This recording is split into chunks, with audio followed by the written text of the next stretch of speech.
Hey, what's up? Welcome back to another episode of the MindShare Podcast. This is the show that cuts through the noise, says the things that most people won't say, and gives you real-world strategies to help you work smarter, build mindshare, and grow a business that actually makes you money.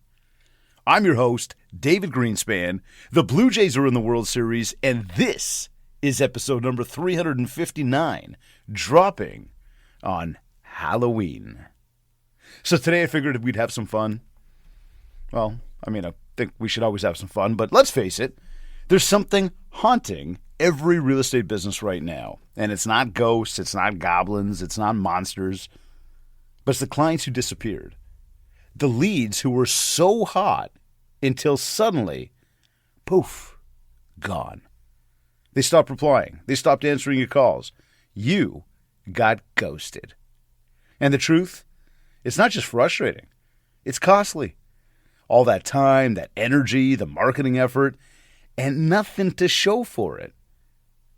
So in today's episode, we're digging up the reasons why your leads are ghosting you, and I'll give you a step-by-step resurrection plan to bring them back from the dead and make sure they never haunt you again. So let's start with the truth that'll chill you to the bone. If you've been ghosted by leads, you're not alone. But it is probably your fault. Yeah, I said it. I usually say it, don't I? But seriously, most agents don't actually get ghosted. You just lose connection. You stop leading the conversation. And if we get real about this, here's what really causes, the haunting. I'm just going to stick with this theme today. We're going to have some fun with this. But seriously, think about this, okay? You stop following up. This is the first one. It's plain and simple, and you've got to think about all these things as we're going through these today. You stop following up. You called once. They didn't pick up. You left a voicemail. They never got back to you. Maybe you called twice. Maybe you sent a text. But then when they don't respond, you assume they're not interested. Wrong. You just weren't consistent enough to stay top of mind. You didn't build enough mindshare. The second reason, your message was all about you. Every piece of communication, think about this, was I. I'd love to work with you. I wanted to follow up with you. I'm just checking in with you. I thought you'd be ready by now. Nobody wants to be chased by somebody who's, a self-interested ghost. Think about it. If all you're doing is calling me and talking about you, or if all I do is call you and talk about I'm not doing anything to serve you. I'm not doing anything to add value for you. So realistically, I'm not seeing any purpose for me to get back to you.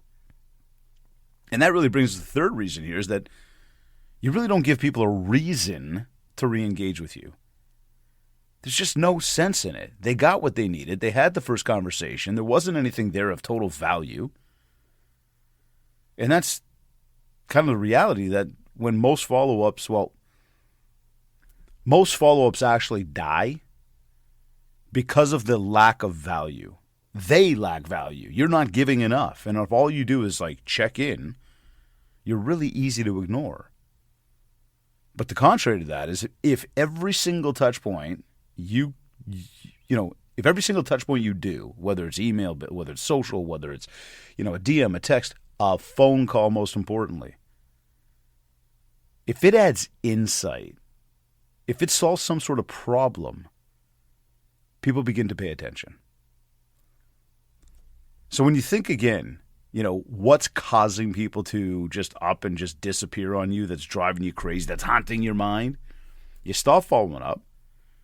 Your message was all about you, and you never really gave people a reason to re-engage with you. So what do we do with this? Well, action step. Seriously, think about your last, say, 5 to 10, even 10 follow-ups. How many were just seriously, check-ins, I'm just checking in, versus how many of them offered actual value? You're reaching out for a specific reason. You wanted to provide them with something. You wanted to ask them something. You wanted to solve something for them. If more than half of those last 10 follow-ups were just, hey, just following up, seriously, there's your first problem. We've got to change the script. We've got to look at the messaging that you're using specifically and understand what is it that you're saying. But from a surface level, we can't just do a, hey, just following up. And in fact, when you think about the word hey, go to your DMs in Instagram. Go check them when you have a minute and look at the ones that come through as what we call requests. Total strangers, people you don't know, most of them trying to sell you something, some of them trying to scam you into something. But typically speaking, they all start with hey. Sometimes they'll use your name after that, sometimes they won't, but it starts with hey.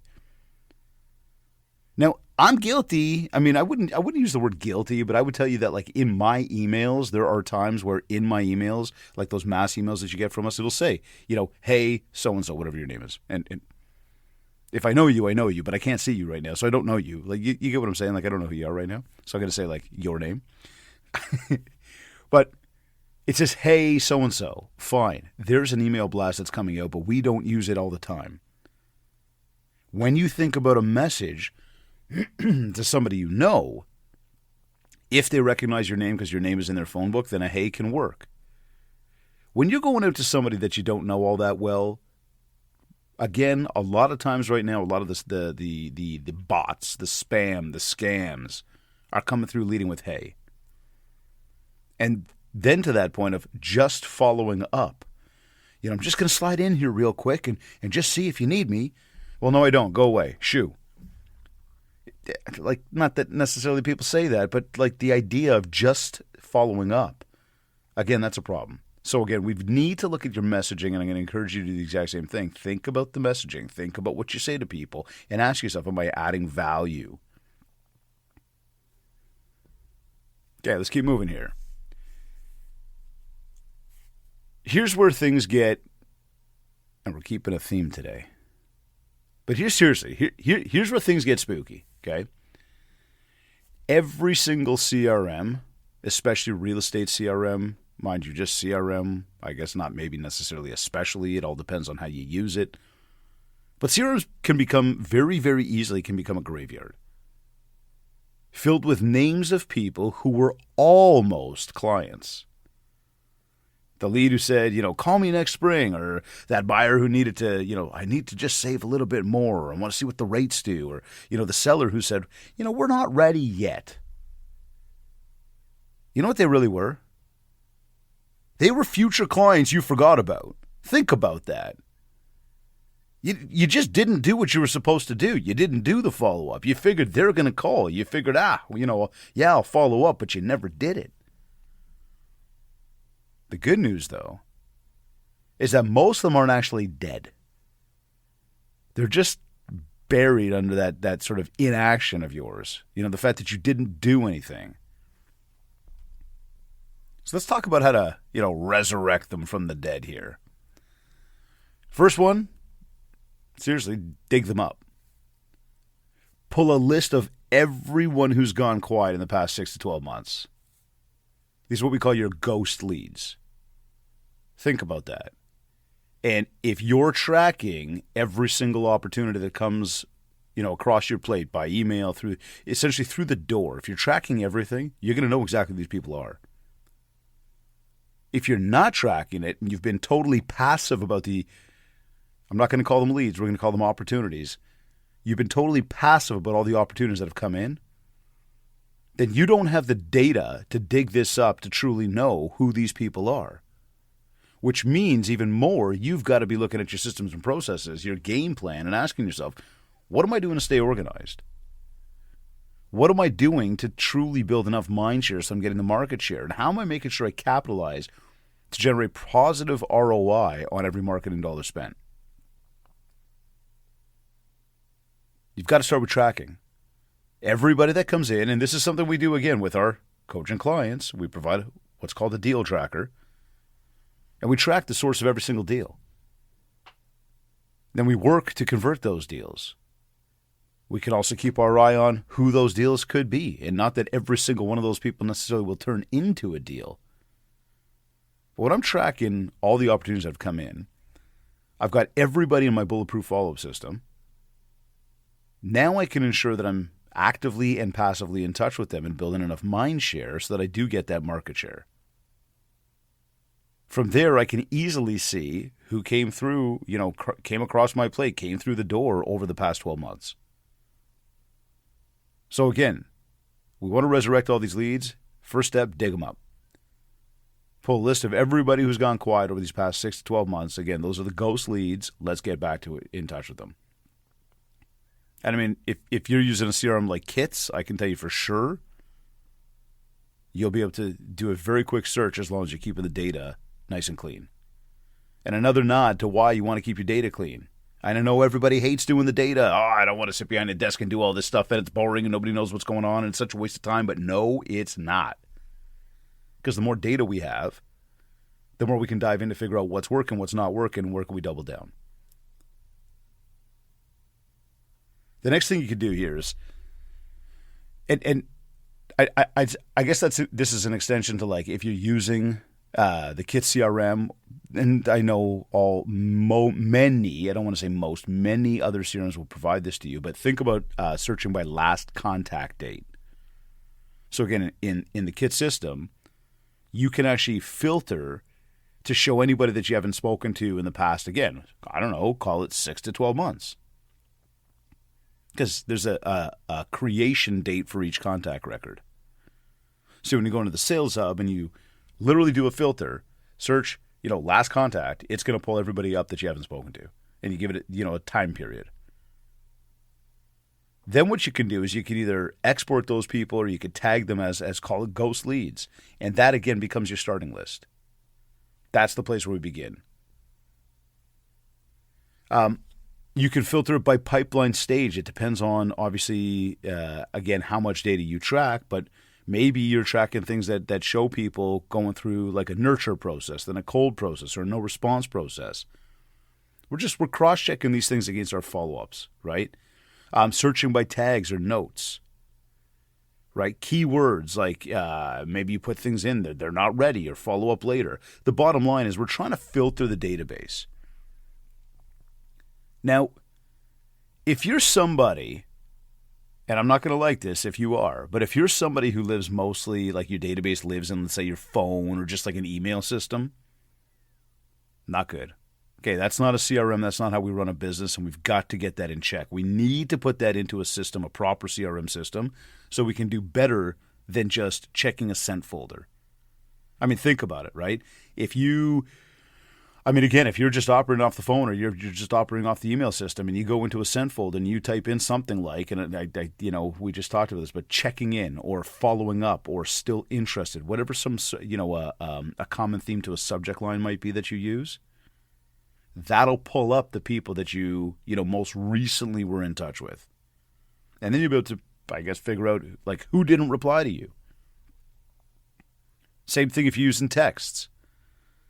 Scroll to, any conversation. Just start going backwards. Any conversation that you had where there was some momentum and then all of a sudden everything just stopped. Take a screenshot or write it down on pen and paper. And again, add these people's names to your ghost list. Look, right now, straight up, we're doing some digging here, right? We're trying to resurrect these people. Think about it. If they're on social media, go back to, Messenger. Go back to your Instagram DMs. People who reached out months ago but never converted, go back and find those people. If you've got, ads that you've been running, go back to those leads that came through from the ads, whether it's, through Meta, whether it's through Google. Anybody who filled out a form but never got really moved properly into the CRM or never had a proper conversation with, again, fair game. The key here is to segment all of these people that we find and try to some degree, group them where you left off. Are they buyers? Are they sellers? Are they investors? Are they renters? And not send the same generic message to everybody, right? So trying to figure out, again, where did I leave off with this person? What was it that they were interested at the time? We never really followed up. Where can I pick up that conversation? And again, from a messaging perspective, as we talked about a little bit ahead, or just a few minutes ago there around, just checking in, instead add value. How are you adding value? So if category, let's say buyer, seller, investor, renter, whatever, you can then again tailor the message accordingly so that for those people it's more relevant. The other thing too here is personalizing the message. Okay, we want to keep it short. We want to keep it personable. We want to create some curiosity. It could be like, even if you started with the hey, but it's like somebody, they know you, hey, Dave, I was just thinking about you. You still exploring a move or did your plans change? You could lead with that. What I'm going to say to you is, as you think back to each conversation that you've had with each of these people, one thing we want to do is track good notes, because the notes that I've got, I can figure out, well, what did I talk about last time? That's going to be my jumping off point this time. I was just on the plane on the way to Vancouver last week, and on the way there, I was sitting next to a lady, and we really, for whatever the 5-hour flight, didn't say much to each other. She was working, I was working. We just kind of did our own thing. In the last half an hour of the flight, I guess we were both packed up, kind of getting prepped for landing and whatnot, and somehow just started sparking up conversation. And I got to know that she was in town. Literally, she'd flown into Vancouver that day out of Montreal. She flew in that day for an alumni event. She was flying out that evening. Wow, Vancouver, all that way, just to stay there for a few hours. And she needed to be in New York the next day by 10 a.m. Now, as we got to speak, and I realized, hey, maybe there's an opportunity here to actually have, a cool extended conversation about, potential opportunities. Who knows? If I don't follow up, there's nothing. If I do follow up, who knows where opportunity goes? In saying that, and we did do a small little light introduction to each other, what do you do, what do I do, etc., while we were on the plane. So that was cool. We exchanged some contact information. And then I followed up. Said, hey, nice to meet you. I didn't say hey. I would have to read the email to tell you exactly what I said. The gist of it, though, I actually said hi. I used her name. We'll just call her Judy. I said, hi, Judy. It was nice to meet you. How was the event? Was something like, did it end up being worth it to come to Vancouver for just a few minutes? And did you end up making it to New York on time the next day? And what I did was I posed something on a very personal level, knowing she was in BC for a minute. She was going to New York for the next day. Timing-wise, it was going to be a real tight turnaround. I was just checking in to find out. And I can tell you right now, she did respond to that email less than 24 hours later, and in fact started asking me some questions. So now there's an open door there, so I've got a choice. Do I put her in the CRM and follow up? Check. CRM already done, notes already done, in the system is already done, schedule for follow-up already done. Now I just need to respond to the email, get back to her, continue the conversation, and continue to do what we call moving the puck up the ice. Slowly but surely, this may turn into something, or maybe not, but you know what? I created a new connection. And I did the work of putting her in the database so that I could have the opportunity. And this is where, again, for me, for you, when you're reaching out, and the better your notes are, the more personal that touch point's going to be, the more value there's going to be in that touch point, the more the higher chance you're going to get of them responding to you. So your action step here, create what we call your ghost list. Okay? Again, going back to the past, call it 6 to 12 months, dig up these old leads. Dig up these people that came through.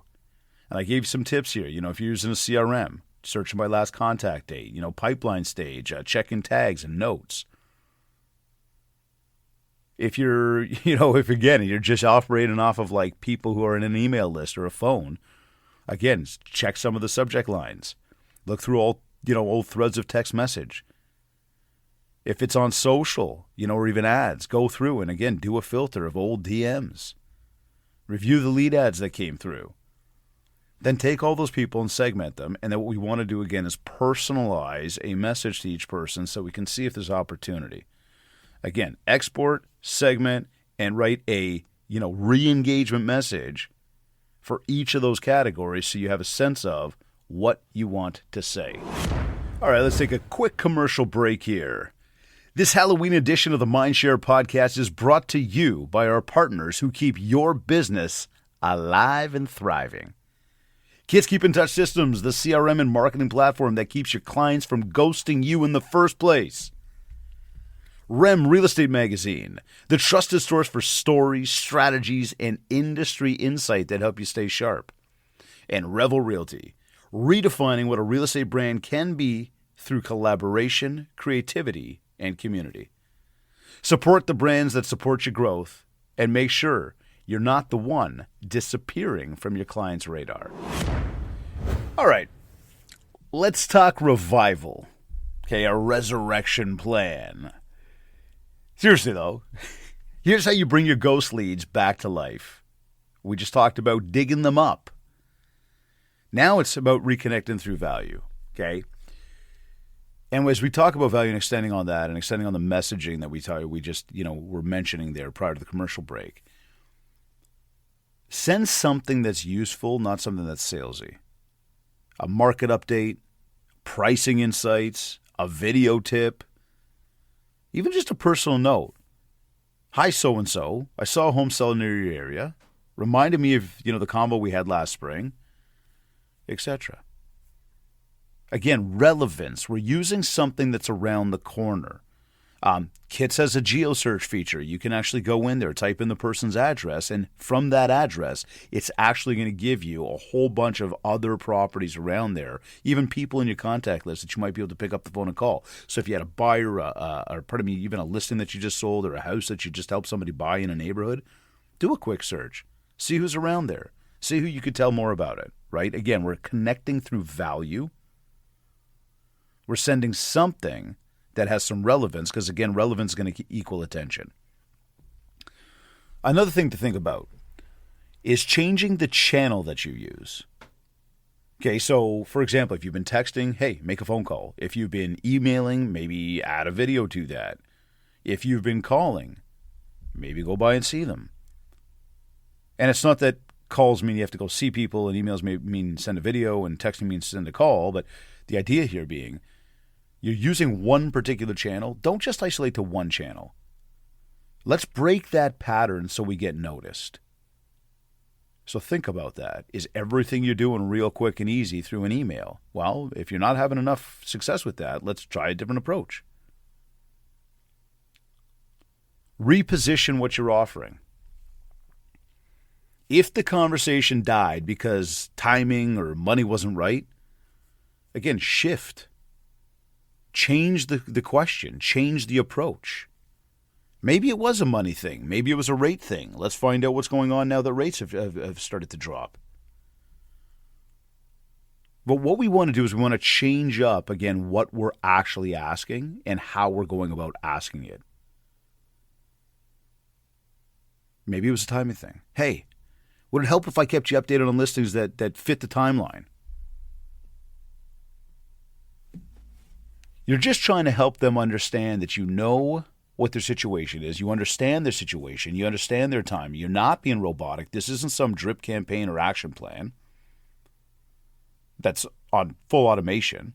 This is you actually paying attention to the conversations you've had with them. And this way you can, again, create the relevance, which, demands more attention from them, and it creates more opportunity for you. So again, your action step here,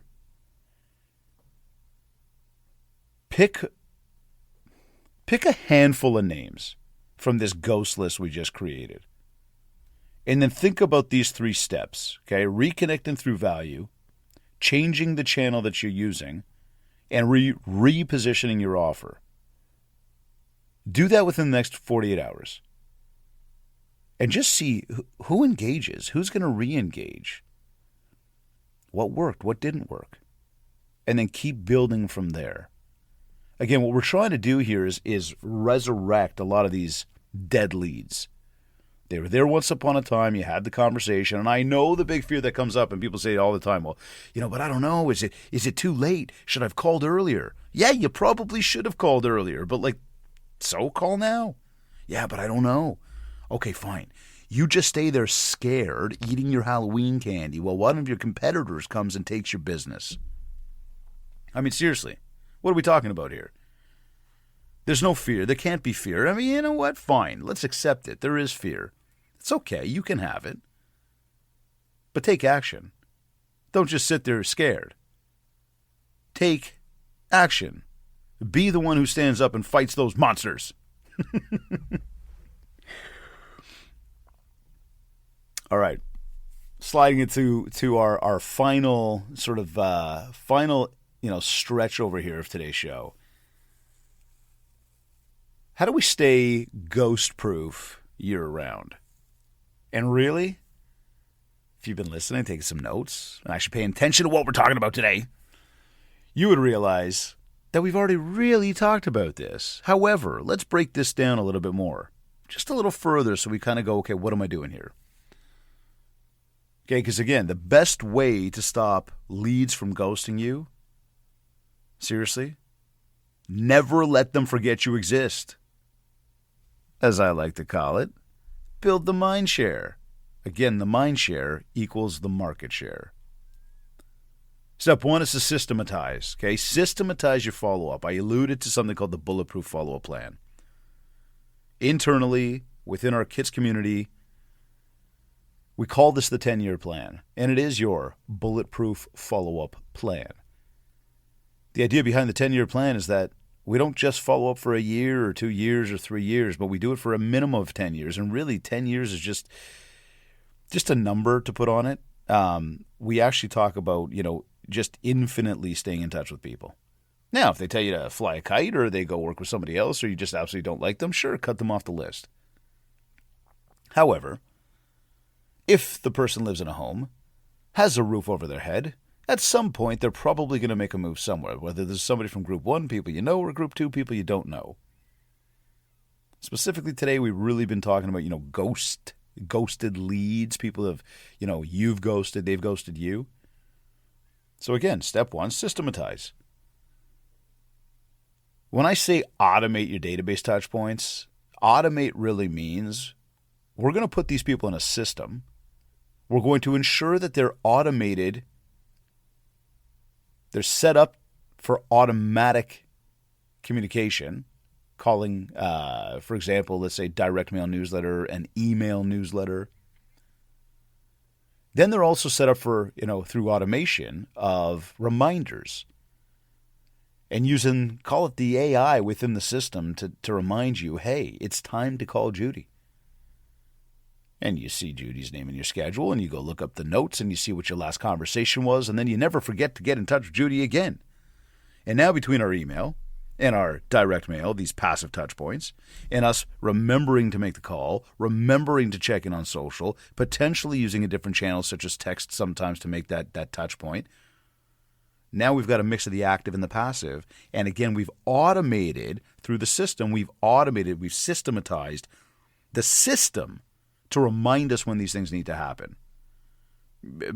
Even birthdays and sending out CMAs. Whatever fits like that communication strategy. And again, this is something we work on with all of our clients. Hand in hand, we set up a proper, personalized, customized keep-in-touch system.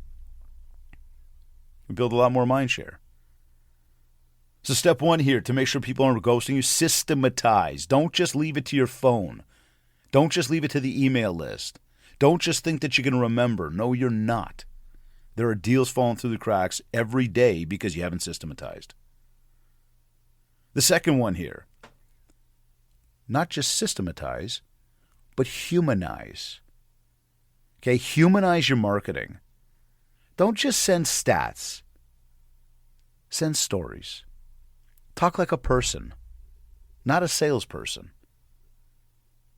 So a little peek behind the covers here, or behind the curtain, pardon me. But if you look at our emails that come out to you Mondays and Thursdays, typically speaking, Monday, there's a very, very, very small chance we've got a hard call to action. Usually we're trying to tell you a story. Usually we're adding a bunch of value. Usually we're giving you something to think about. Usually we want to help make you better in those Monday emails. Sure, we'd love for you to inquire, but it's very subtle. Whereas Thursday, we're typically coming at you and letting you know what we've got to offer. We're telling you about a certain program, a certain training, the MindShare Collective group coaching, which if you're not a part of, by the way, you need to be a part of this community. But we're sharing with you, and we're encouraging you to take advantage of, the different, the different options of value that we provide to you. Okay, so again, when we look and say humanizing the marketing, just listings, just what you just sold, just regurgitating what we see in the news, there's not enough value there. But if you start to share some success stories that clients of yours had, something that happened out there that maybe people could relate to, you're going to see that there's more value behind your marketing, and people are going to resonate with it better. Okay, so again, humanize your marketing. And the third step here would be just stay visible. Like, just keep building mindshare, even when they're quiet. Even when the market's not in the best place. Your social media presence, keep it consistent. And if you're not somebody who posts 7 days a week, I'm not saying you have to post 7 days a week, but if you're posting 1 day a week, be consistent about that. And as soon as you find a groove, let's get to 2. As soon as you find a groove there, let's get to 3. Share some video content. Get involved in the community. The more top of mind you are, the more mindshare you build, the less you're going to get ghosted by people. They're going to remember you. They're going to stay in touch with you. And when you build the relationship with them, even if for some reason they tell you they're going to wait and they're just not ready right now, that's okay. They will be shortly. Potentially. And if you miss that opportunity, you're going to kick yourself. And, well, hey, today is all about making sure you don't kick yourself. So your final action step here would be to schedule 1 new touch point per week for your past clients in your sphere. Okay? 1. So if we think about this and say to myself, well, hold on a second, what do you mean by 1 new? Really what I mean is we want to have every single person in your database. We want to have them, every single one of them, set up on your bulletproof follow-up plan. And if for some reason you're finding, and I'm going to change that from 1 a week to 1 a day. If you're finding that for some reason you haven't got enough people in the contact list that you've been staying in touch with, start reviving 1 person a day on top of all the other work you got to do. And slowly but surely, as you start to find a groove on that, let's add a 2nd person. At some point, we will get through your entire contact list that they are now set up on this plan. So we're not saying, hey, sit back behind your computer, behind a screen for hours and hours on end, setting everybody up on the plan. Look, ideally, I'd love to tell you to do that. Get them all on there yesterday. Every single time we miss an opportunity, we miss an opportunity. In this case, what I'm saying to you is fine. You haven't got them all set up now. Take 1 a day, not a week. Take 1 a day. 1 new person a day that's in that database, 1 new lead that you found in the ghost lead list, and start to reach out. Then start to compound that, and let's see if we could double that pretty quickly. The sooner we do this, the more consistent we are, the more we're going to put a nice anti-ghosting spell over everybody we talk to. All right. If your pipeline's been feeling a little haunted lately, now you know what to do. See, leads don't just disappear, but they do drift away when we stop showing up with actual purpose and actual value. So the key here, the whole idea, the goal today was to bring them back to life, to reconnect, to re-engage, to rebuild that relationship, whether there was a relationship or there was the starting of a relationship. And remember this too, in real estate, you're really just 1 good conversation away from a complete comeback. It's that momentum swing. It's that dopamine dump that we all want. Just like eating a good bag of Halloween candy and chocolates, it feels so good. You start making these conversations and making these calls and reaching out, it's going to feel incredible. Now, if you enjoyed this episode, please share it with a fellow agent who's got a few ghosts in their CRM. And don't forget to leave us a 5-star review on Apple Podcasts and or Spotify. It really does help us keep growing this incredible community. As you know, I'm David Greenspan, wishing you a happy and safe Halloween and reminding you that MindShare equals market share. Thank you to Kits, Rem, and Revel for their continued support. I'll catch you next time on the MindShare Podcast. Go Blue Jays, and thank you for tuning in.